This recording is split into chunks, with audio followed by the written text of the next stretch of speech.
وسلام الله عليكم، ونبداو الفيديو ديالنا على بركة الله.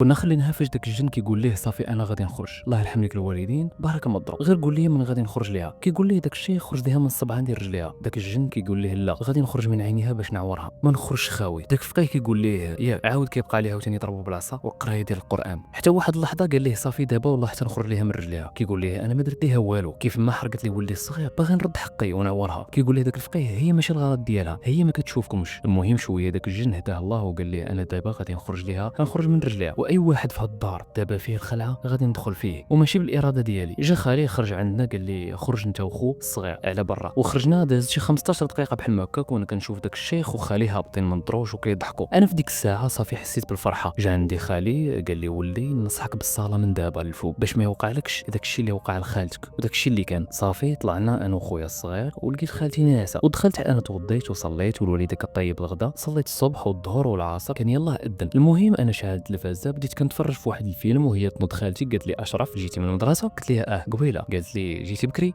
وهي ديك الساعه كانت الربعه وصافي، وما دات ما جابت، سحاب ليها يلاه داز نهار. دخلت عند الوالده قالت لها وجدتي الغدا ولا باقي؟ شادني واحد الجوع غريب بحال اللي نقولوا ماشي هي اللي كانت كتاكل. صافي حسيت باللي خالتي هي اللي كتكلم معايا، وما عندي حتى خوف من الاتجاه ديالها، حيت صافي داك الشيء اللي كان فيها مشى بحالو. شويه وهو ما يجي خالاتي الاخرين دخلوا لقاوها جالسه عاليه، حسيت بهم فرحوا، بداو كيتكلموا معاها بحال الا عمرها طرات شي حاجه. طبعا هي ما غتعقل على والو، حيت الذكريات ديالها مشاو مع داك الجن، وباقي ليومنا هذا حتى واحد ما قال لها باللي كنتي مسكونه ولا كنتي بيك شي حاجه. صافي الامور كلها دازت بخير، وحتى واحد ما عاود جبد السيره ديال هاد الجنون حتى لواحد الصيف ديال 2013، واللي نقولوا في هاد العام قلبي جمد على شي حاجه سميتها الجنون. وإلا عجبكم الفيديو ما تنساوش واحد سبسكرايب وواحد لايك الفيديو، وتسناوني الجزء الثامن. تهلاو.